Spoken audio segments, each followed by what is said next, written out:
Hello, my name is Pierre Larsen. I'm a senior product manager in the Microsoft Intune product group.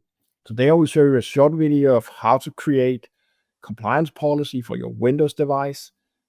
With compliance policies for Windows, you can implement that as part of your zero trust strategy. The zero trust strategy is trust but verify. So with the compliance policy, you can actually verify that your devices has the right compliance state that you want them to be in. In conjunction with that of conditional access policy, you'll be able to block an end user from accessing corporate data in case that there is a breach or your devices hit a non-compliant state. Let's move into a demo on how to configure this in Microsoft Intune. So first of all, we need to create the compliance policy. So let's click into our devices. We have the manage devices or compliance settings. Inside our compliance settings, I can create a policy. In the policy, I need to select a platform. In this case, I will select Windows 10 and later, but you can also select other OS platforms where you want to create a policy. So again, we select Windows 10, we select a Windows 10 11 compliance policy. I will click create. I have to give it a name, and then I click next. Then we have some options. In the custom compliance policy, you can create a script. That is a discovery script that looks at your devices and runs on the device to ensure that you have the right settings that you have put into your scripts that you're actually looking for, and then you need to set it to require. The next option we have is device health. Within device health, that is talking to our backend service, our Microsoft Azure Attestation service that puts down a certificate on the device during the boot time. That will look if the device is encrypted with BitLocker, if it has secure boot enabled and code integrity enabled as well. In this case, I will put those three as required. We have device properties. Within device properties, we can set a minimum OS version. That could mean that you know that there's a known vulnerability in a specific Windows version and you don't want your end users to access your corporate network if they are not updated with the right version. The next option we have is system security settings, where we can go down to encryption. If I set encryption to required, it will also look at the BitLocker, just like the device health attestation BitLocker did. But this one will actually look and mark the device as non-compliant in case that something is suspending your BitLocker encryption or actually turning it off at a later point. In the device security section, you can also check for firewall, TPM, antivirus, and anti-spyware.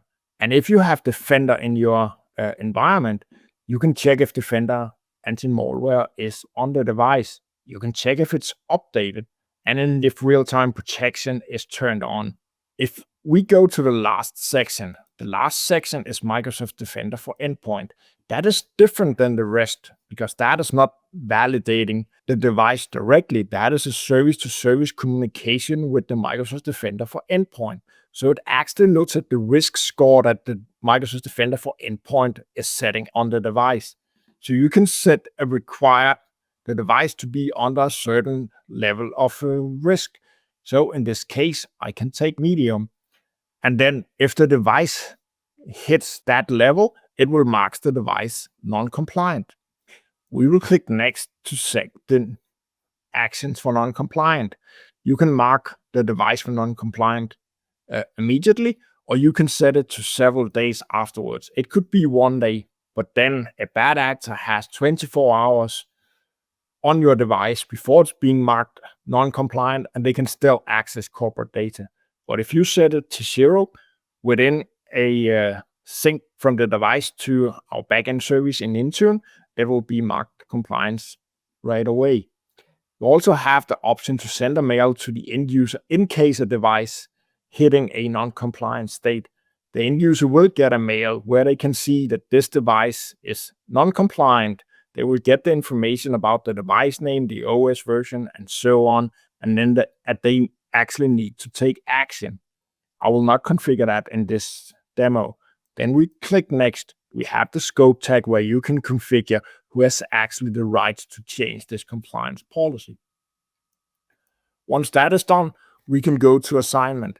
You can either assign it to a group, a small subset of users, or a small subset of devices. In this case, I will just use all devices. Remember, when you do this in production, do it for a subset of devices, users, so you can actually test it before you roll it out into production. Once you have used a group, in this case the all user group, you can also add a filter. I will say that in this case, I will remove or exclude all devices that is running on ARM. And then I will click next. And then I will review all the settings and I will click create. And once the devices are starting to sync into the device, it will mark the device as compliant with the policy settings that you have just configured. Once that is done, let's go to the devices and look at one of my test devices, in this case, that has a different policy. So I will click on this one. And as you can see on the overview, you can see the all up compliance status for the device. You can also see that in intro. In this case, I will go and look at my device compliance. You can see I have several device compliance policies assigned to this device, and several of them have a compliance state. And I can also see my user and when the device has contacted the Intune service the last time. This is set as not applicable, and as the name is saying, this is a Windows 365 compliance policy. A Windows 365 do not have TPM enabled, so you cannot check for that with a compliance policy. That is why I have a different compliance policy for Windows 365 devices compared to my physical devices. If I go in and look at my Windows 11 compliance policy, I can see that all of the settings that I'm testing for, if they're compliant. If they're not compliant, it will state not compliant, and then it will all up mark the device as non-compliant. So that concluded this demo on how to apply compliance policy, where you can actually verify if the device is secure the way that your company expected. Thank you for watching.